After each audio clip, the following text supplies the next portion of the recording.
I'm Chris Church, those I don't know. I chair a voluntary network called the Low Carbon Communities Network. And we've been on the advisory group for this. And this phrase, low carbon communities, does have a lot of hats to its name. We're a very wide network of everything from parish councils and Friends of the Earth groups through to groups like these, which are very specific. We were set up in 2008 and are probably one of the newest infrastructure networks in the UK. But we've been watching this and the other research projects funded, really because I think there is still an awful lot to learn.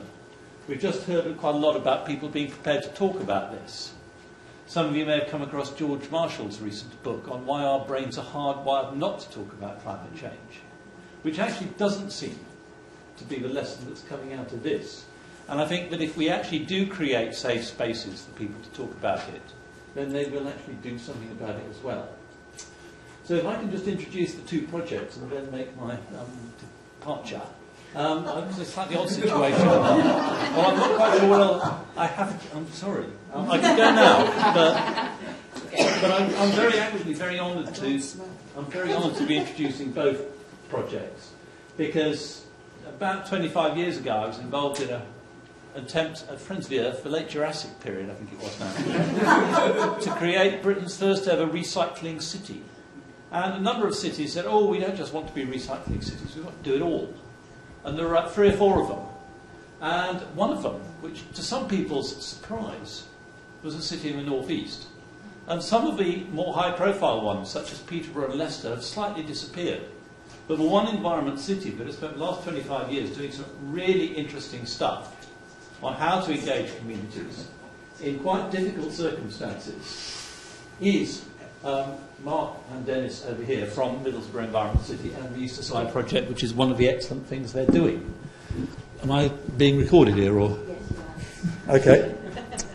So I would really urge, I think the experiences from Easter Side in this have been really interesting in terms of how we do this. I was also interested to see that on page 14 of a report, I think it is, where people talk about confidence. And the one project said they felt pretty confident to talk about fuel poverty and how it ties into all this was Middlesbrough. But equally, I think Sustainable Blackham has got an awful lot to teach us, because Cheshire's not only got Ashton Hayes, the zero carbon or carbon neutral village, going carbon neutral, which Roy has been one of the leaders in, but 8 miles down the road in Blackham, we've had Sustainable Blackham. And we had a conference that weekend on new directions for local action on climate change. And one of the things that came up really quite strongly, which has already come up here, is how communities actually work with local authorities. And I think Blackham has got a lot to show on that. So I think I'm not quite sure who's speaking in what order, but I think they're both really excellent projects. And it's a shame we haven't got the rest of them, but we'd be here till 7 o'clock if we did. So, who's kicking off? Right.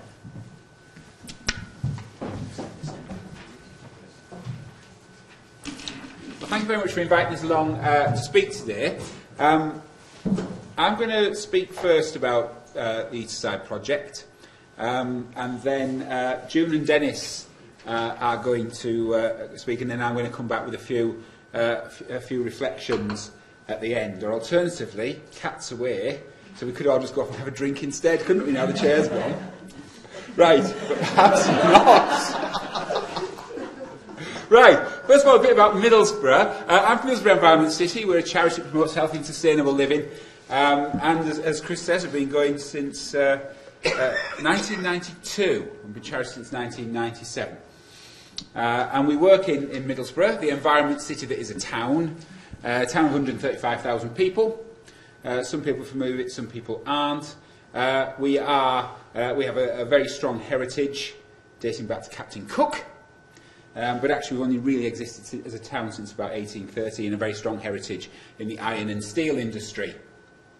But as in many places that have had such heavy industry, we are now having to reinvent ourselves. And we're doggedly the 8th most disadvantaged town in England, with a whole range of issues which we are working hard to overcome.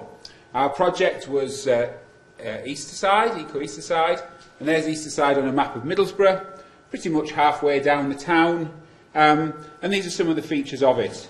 It made it ideal for the Low Carbon Communities Challenge.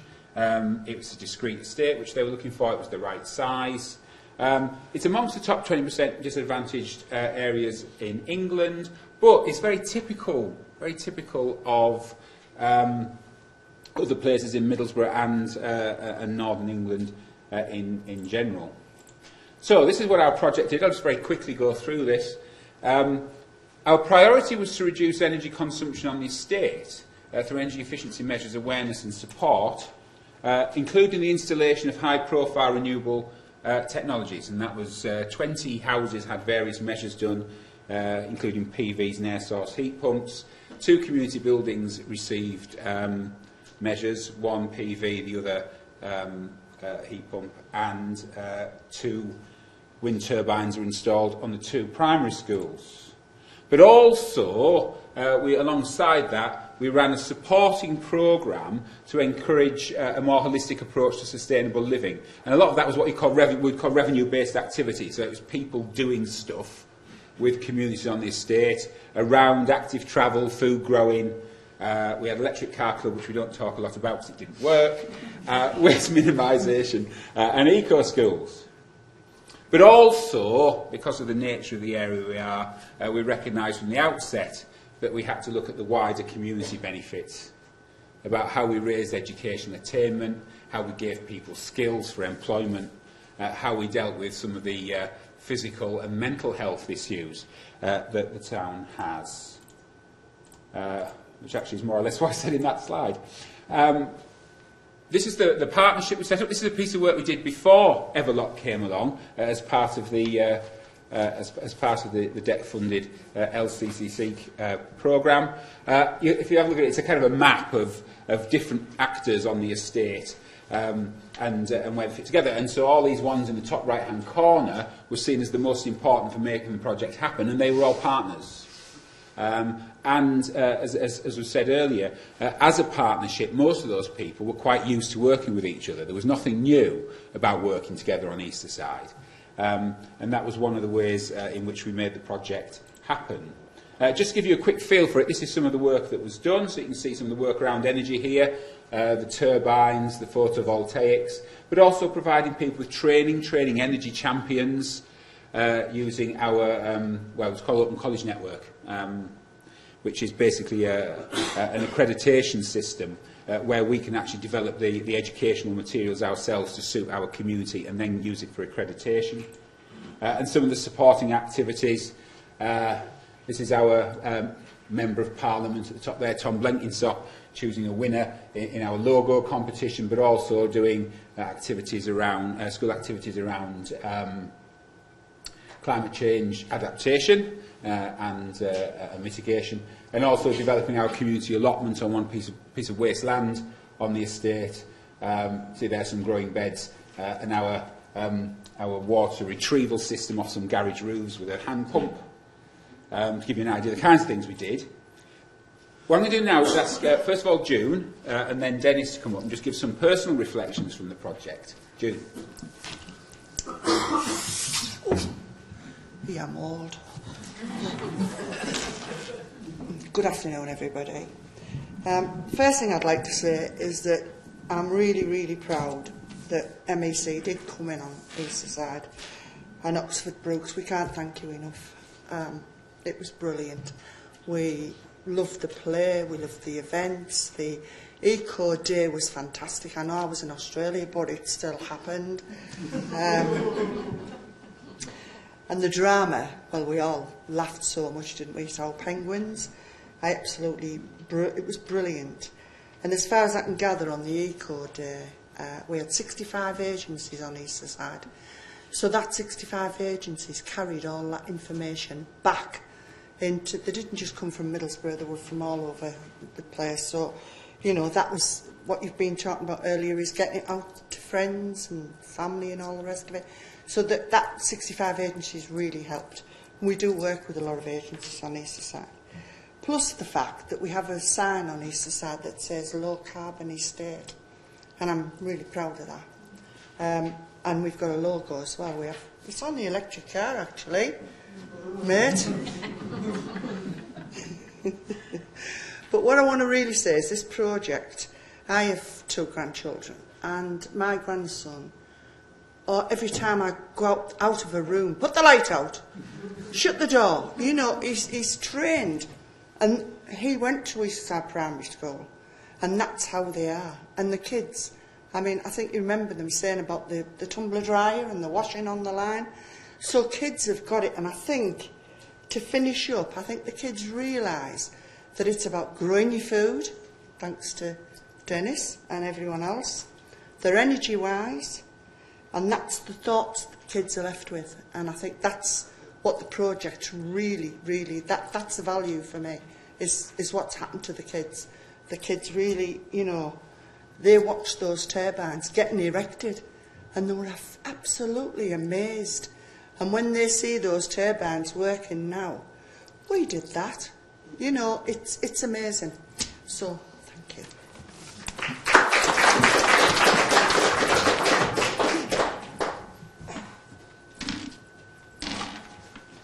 Never go on third, because they've said everything that you've got written down here.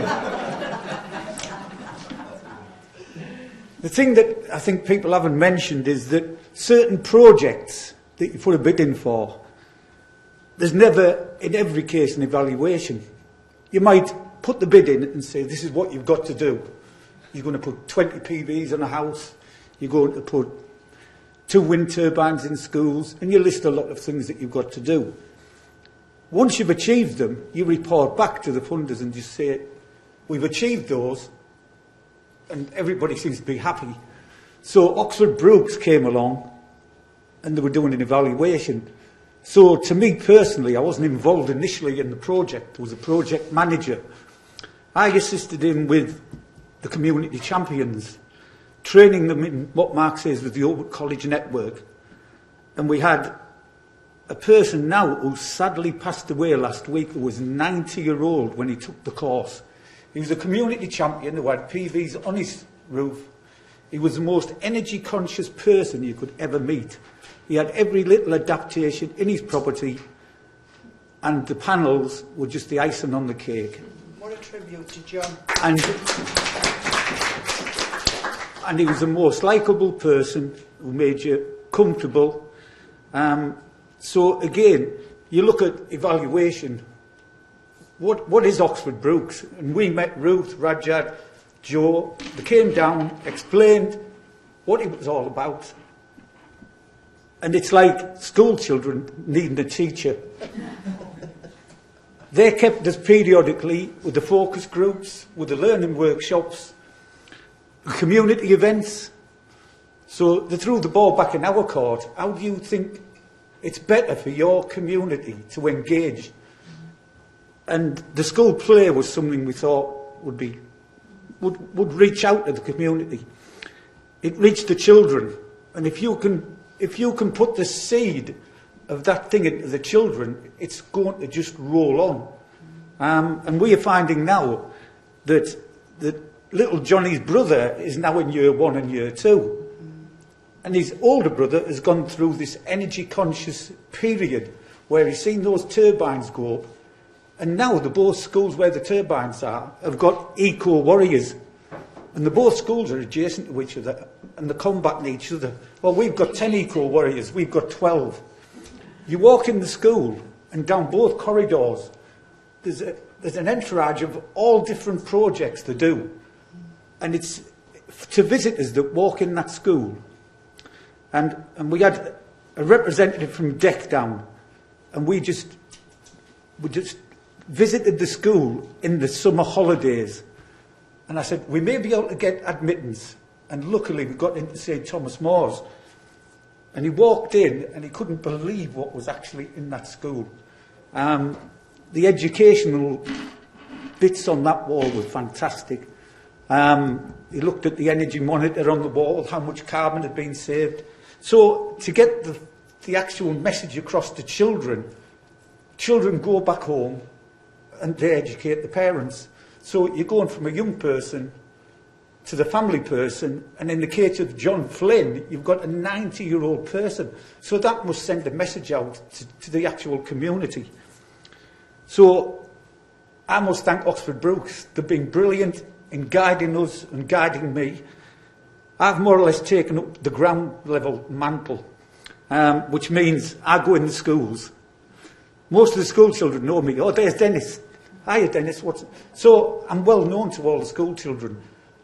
I know every resident who's had a renewable first name basis. If they've got any problems, they ring. The PV's gone off. This is off. That's off. So we've got a remote portal system. So that's highlighted. So it pops up on my computer. There's no data from 43 Brittenham Avenue. So again, it's a personal touch.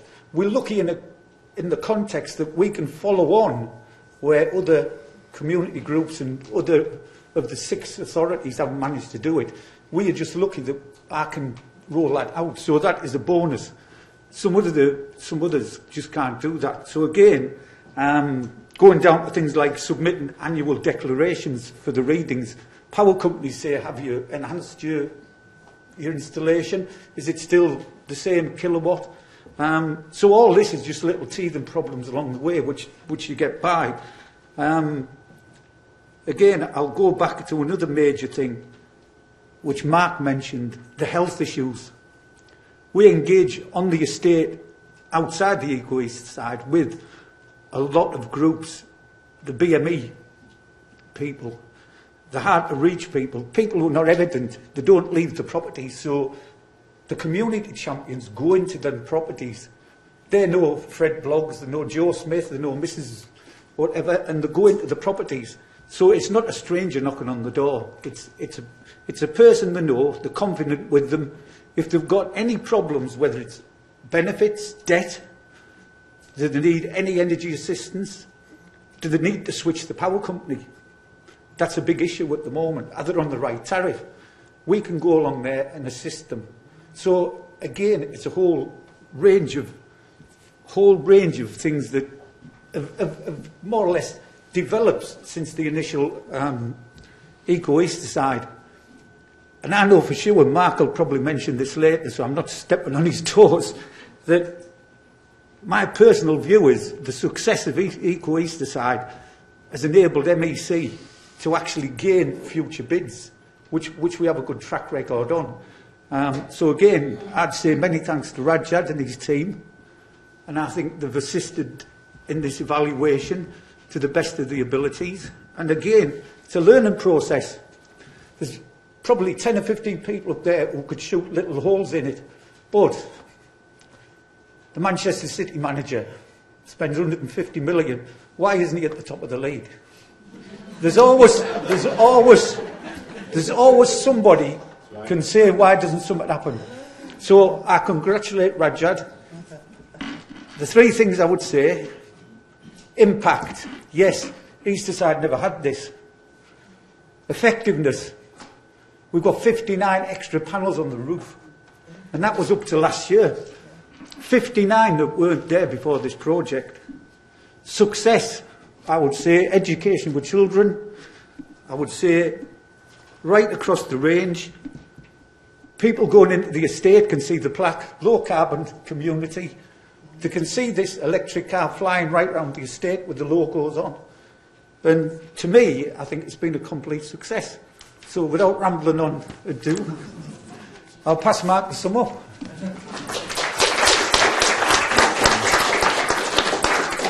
And if I've got my P45 tomorrow after I've stepped on his...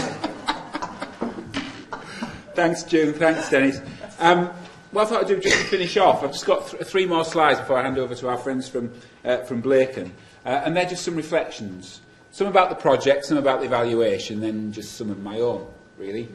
Thoughts on the project. It was a landmark project for us in Middlesbrough. There's no doubt about it, the Low Carbon Communities Challenge, which has a lasting legacy, and I'll say a little bit more about that in a second.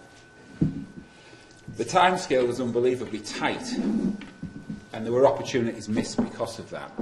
We actually had a year to implement this. In reality, we actually had 8 months because the government changed, and it took 4 months to decide we were actually going to go and do it. it couldn't have happened without the strong support that we already had from all the partners in the community. And it was that partnership approach and the fact that we could hit the ground running and the fact that we employed a project manager without actually knowing that we're definitely getting the money that meant we could actually get it done in the time scale. What we had to do, though, as an organisation, to make it work, was actually focus a lot of revenue activity on the estate to supplement the capital works, both during it and after. And to some extent, that meant resources were directed from other things. And there was an element of luck in it as well. Some of those resources we didn't actually have when we started. Unfortunately, the funding bids for them came off. And if they hadn't, we would have been stuck. I did think there was no chance of replication of this, but actually I've changed my mind about that, so I'm going to just move on. On the evaluation, Dennis has mentioned a lot about it already. We didn't know what to expect when we became involved in this, but it became a very worthwhile journey. One of the things I think that was good about this was that we were engaged in it. We weren't rats in a maze. I've been involved in evaluations where basically people looked in as if we were goldfish in a bowl or rats in a maze, and it's not a pleasant experience. Whereas in this one, we were involved in the entire process along the way and got results along the way as well, findings coming out along the way that allowed us to think about what we were doing. And of course, some of those findings were unexpected and proved very useful later on.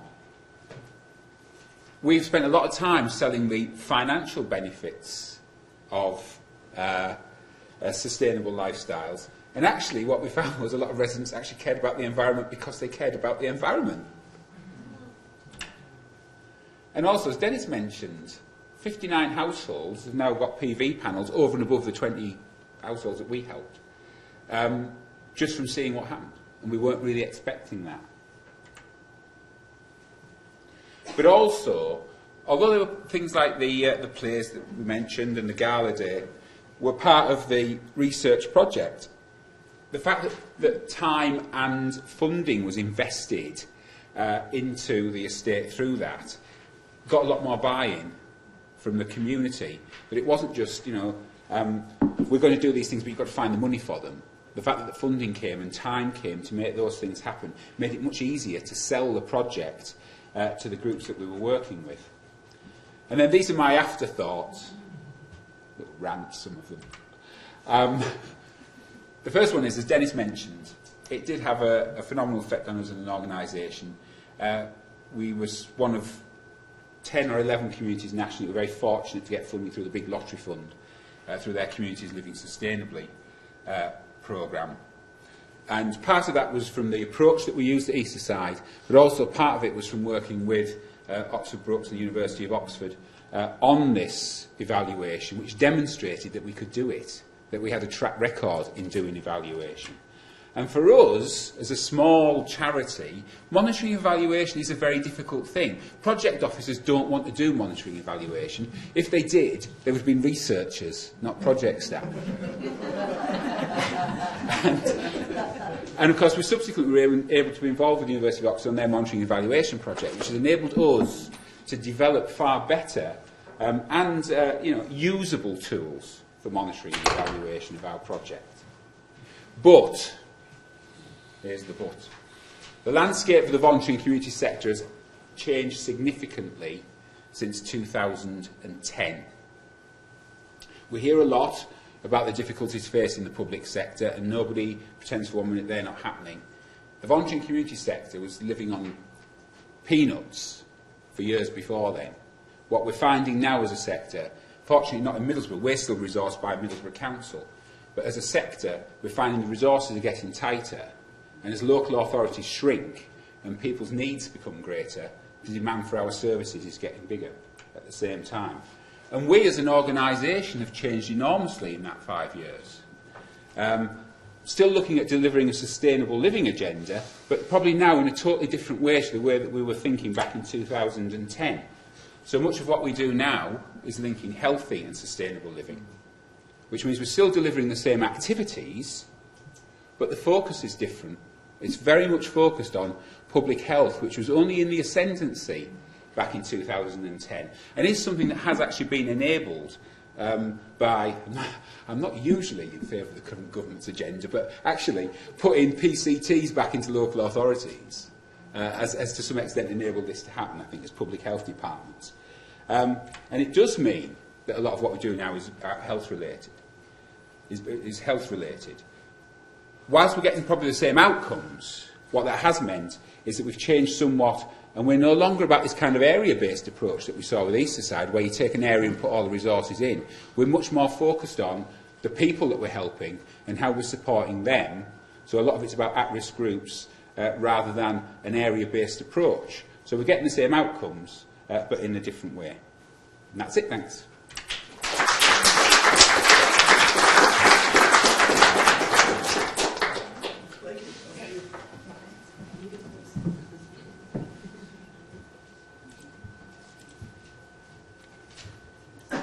Thanks. This is the last presentation. Unless Rajat's got one up with. And it's a pleasure to be here. Thank you for inviting us. It means a lot for us to be here. I'm going to start, and Angie's going to finish. I'm going to say a little bit about Blacon, and Angie's going to say a little bit about EVALOC particularly. So that's that slide. Great. Quickly moving through. Here's Chester and Blacon. You can see is the red circle. Northwest community suburb, dormitory suburb really, 16,000 and 5,200 households. It's an area of real disadvantage, and you can just see probably that it's surrounded by fields, so it's a very discreet area. People know they're in Blacon, and that's really important. It has a strong community infrastructure, which was really important in terms of social network analysis. We were trying to recruit people who would then go back to their groups and spread a message. We were about four things: spaces, green spaces, four green things, spaces, transport, energy and enterprise, and involving the community in all of that. That's an artist's impression, not as it really is, but some of those things have happened. We got really, this was really part where we're coming from. It's a very connected community, and around about the time of the end of the DEC programme, the stuff around big society was really coming out, and this is a piece from one of the think tanks from the big society, and we recognised the real benefit that low carbon communities bring to a local area is not just in terms of reducing energy use, by no means. It's really about bringing people together, bringing people into civic society, and taking a broad approach to sustainability, not just in environmental terms, not just about waste or energy or transport, but a whole way in which people might become involved in making their community sustainable. Just let me go back a second. And the critical bit about having not just people as consumers involved in that, but the whole of everybody who's involved. So the private sector is really important. Can we get public agencies involved too? That civic engagement I mentioned. People were really interested in being involved in the programme. And 5 university projects. This is one of them. There were 4 others as well. So we were really keen for organisations to come and find out about what was happening in Blacon, because I remember Joan Ruddock saying to us at the launch of the Low Carbon Community Challenge, it was going to have a real impact on the way that energy was delivered in this country. And there is nobody from DEC here today. Anyway, this is a piece of one of those projects, evidence projects. This is evidence of behavioural change from the University of Chester's work with us.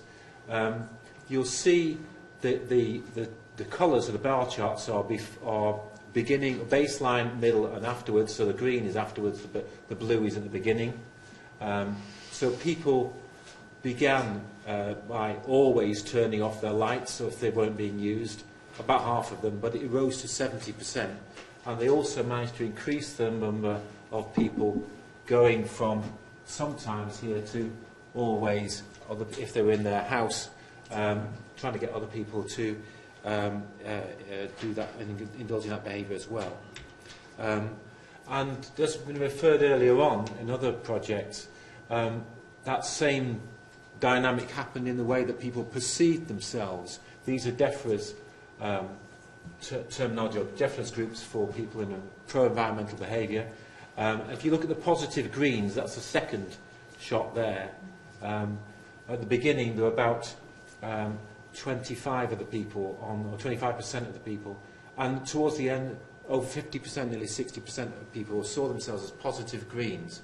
And as Joe said, I think earlier on, it was not about people wearing, going around tree hugging. This was important for, not that I've got anything against tree huggers, but positive greens more than doubled is what I'm saying. The critical bit about social capital was really fundamental to us. Almost all the people in the energy management programme felt that it was important to work together as a community. And that, again, was really important to us, and that they would go back and talk to other people in the community. And in terms of spreading the word, you can also see that there is evidence there of people seeing the programme as helping them to communicate energy-related or greener messages to other people. And they'd help to change other people's behaviour. That lovely quote there. TRV is a thermostatic radiator valve. Okay. Interesting bit, we sold the project on the basis of people being able to save money. And Richard Baldwin, who's from UEA, when he asked some people during his research there, he found that actually there were a lot of people thought that saving money was really important. But actually, for themselves, it wasn't. It was for other people. They think it's really important for other people to save money. Yes, it's very important, but not really for me. What was really motivating people was to put Blacon on the map and to do their bit. The energy management programme, I think I've missed some slides here, but the energy management programme was successful in encouraging behaviour change, building social capital, greening attitudes, as I've said, and communicating practical ways of addressing climate change. The energy's data shows that significant reductions were achieved by some households. There were some people right at the end and right at the bottom. But the average savings were distorted by those small number. I have missed a slide because I haven't told you, I don't know where it's gone, but I haven't told you exactly what the project was about. Okay. I'm sure that was in there earlier on, but it's not there now. Let me just explain. There were two strands to the programme. The first, strand one, was basically people being able to see and congregate around a practical piece of climate change reduction. So that was an eco-house, originally one, but then we had one that we kept for the latter half and for the whole, almost the whole of the programme. And that we had in a very prominent position in the middle of Blacon. It was staffed by Angie and myself, and we had lots of volunteers and children coming in to see what they could do to reduce their carbon footprint in ways in which they understood.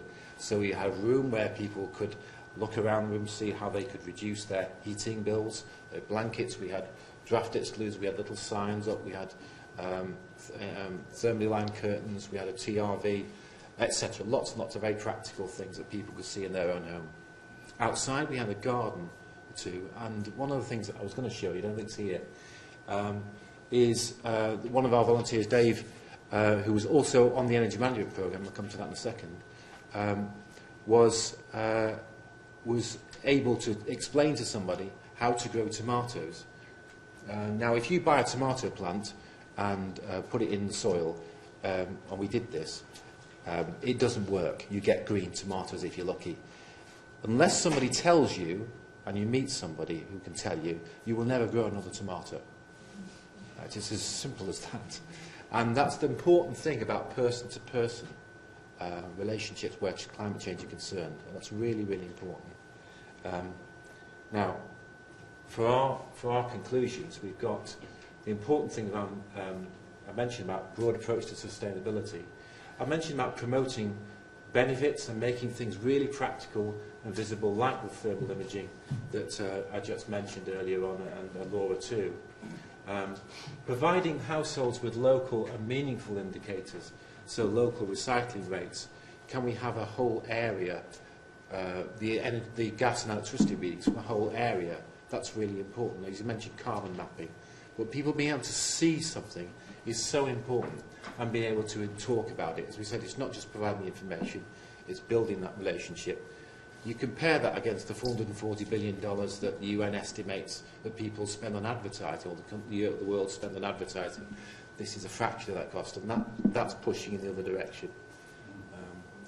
And in terms of cooperation, really engaging local people, as you said before, so eloquently, helping to direct services and breaking down those barriers between local residents and professionals, and engaging local and trusted community-based organisation, and getting the private sector involved in that in a way which is going to be there. They'll be there for the long term. So, if their CEO, like in Middlesbrough, decided that they're going to push off to a different area, and the whole of the funding goes with it, well, that's not responsible. That's not sustainable. So you've got to get the private sector to behave in a way which is also recognising a corporate social responsibility. So I mentioned person to person. Here's Dave. Dave was on our energy management programme, which I'll come to now. And here's Laura. This is not Laura. This is Rachel, who he told about the tomatoes. And there's the garden that he told it in. So the second part of the programme was the one which really engaged people in terms of behaviour. We had a whole heating season, a whole 12 months, and we took 150 of Blaken's residents we recruited locally and divided them into 3 groups. So one group had active, what we call the active group, had 50 people, had alert me's technology, which has allowed people to program through the internet their heating system, not their electricity, but their heating system. Sorry, the electricity, and not their heating system. The other group, the passive group, had a Watson meter, a display meter which showed their electricity use in their house. And the final group just had the education. And all of the 3 groups had 8 sessions delivered over the course of the year on a variety of environmental topics. So we did cover climate change and carbon use, but we also covered water and food and waste, that people were really interested in. We did other things on energy saving and so on. And again, we've got all that stuff for you. And at the end of that programme, we compared their energy, their gas and electricity readings from the beginning to the end. And we collected that data monthly, sent it to the university who crunched it.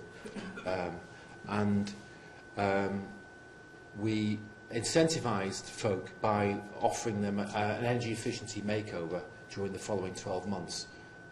Usually that was around insulation, it was around a little bit of appliances as well, and in 1 or 2 cases some renewables. But people in Blaken at that stage weren't into renewables. They were a further layer down that. They weren't ready for that. That was something that we got back fairly clearly from people. So it was about engaging them in a broader behavioural change pattern first. Okay, I'm going to give you over to Angie. I didn't mean to talk as long as I did, but thank you for listening.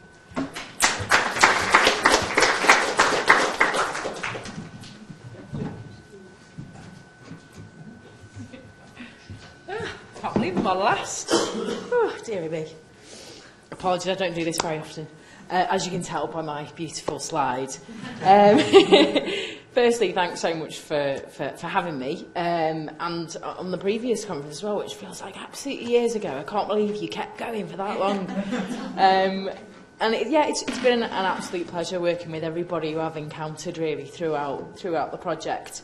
And I suppose there was a couple of things that I wanted to have a look at, really. I know that it was very difficult for you to kind of basically get participants in Blake, and maybe other places as well.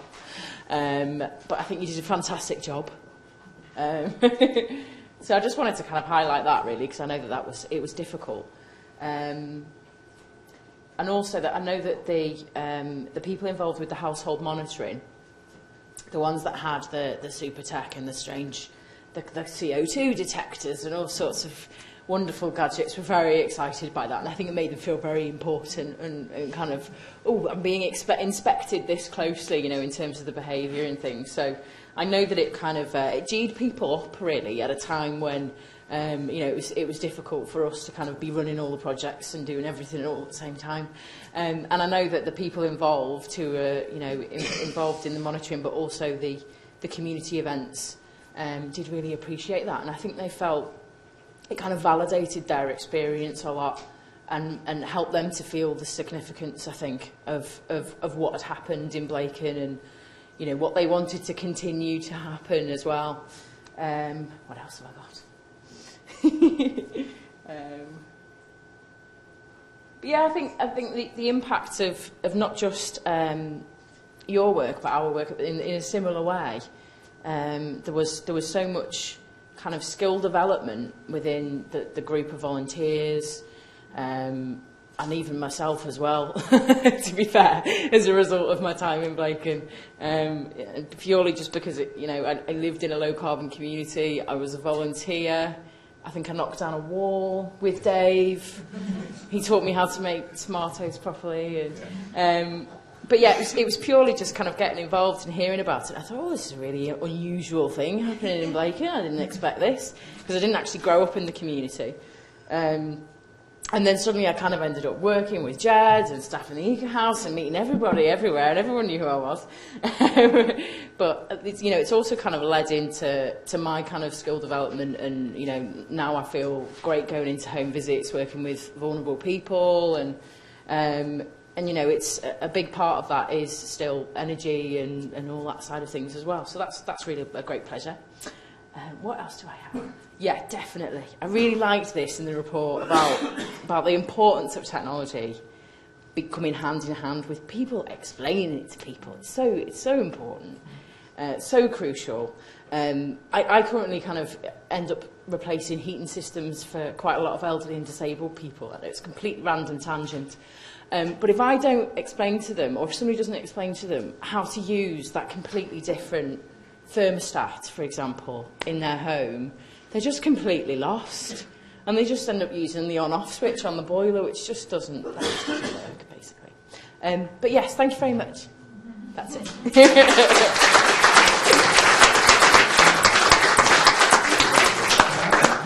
Right, well, it's been great to hear from the communities directly. We have just 5 minutes for questions to the communities. People wish to ask some questions before I hand over to Rajat to wind up. So, any questions directed to the communities themselves? Yes. Sorry, I shouldn't be asking questions. Why not? But having known Middlesbrough for a really, really long time, and watched all sorts of projects like the Regeneration Fund and known the Easter Side, this isn't the first thing. I think and what this guy alluded to here, I think there's a message to be given that this is about energy. But for communities, it's about many, many things, and we basically jump through funding hurdles all of the time. And from a research perspective, to have a really good respect for what's already gone on somewhere and the capacities that are already in a community. So I just was to sort of say, I'm looking at you, Jim, because I know that we're around when all of those things, and it's like, is there a message about how research could better deal with the fact that this is one new fad in the grand scheme of people's lives? Not really. It's about keeping in touch, isn't it, really? It's about keeping in touch. It's about educating I mean, I'm going to take all that home and show the people that have got renewables, that have done this, have done that. Thanks to those people, you know. And they will, like you've said before, they will tell a friend, they will tell a sister, they will tell the mum, and that's how communities work, Karen. It's about friends, relatives, and different people discussing. I mean, this won't be kept quiet. I will tell people, and it will go on and on and on. And I'm just so sorry that this project's finished. I am honestly. Thank you. I really am. I just think it's been absolutely, we all agree, don't we? It's been an absolute benefit to us, a really big benefit to us. And we've had some laughs on the phone, haven't we? And some different emails. But yeah, it's that's the only way I could describe It's ongoing. For you guys, it's always going on. Always. Something's always going on. Yeah, we have a beautiful centre that I founded a lot of years ago. And we use that. You love our centre, don't you? And it's something going on in there all the time. And it'll be better. It'll get better. I should be going now. I'm too old. Rachel. So I don't want to sound like I'm being picky, but in terms of, you talked about the engagement, the real engagement with the kids. And so to what degree do you think that the really nutty problems that we have about consumption and increased consumption, and actually we need to have cultural change about reducing consumption in stuff or in transport, like doing avoidance, to what degree do you, in your heart, feel that these kids have had so much from the work that you've done, the support from EVALOC making it really important, that is enough to sustain them as they enter adulthood into actually culturally having a different view of, compared to maybe kids from other communities that just haven't had this? Go on, now I'll back to that. Yeah, it's a fair question. So I I think- just interject, because I'm thinking about sharing economy and how actually possibly this is an entrance into sharing economy. So it might not It's part of a bigger picture, isn't it? And I think,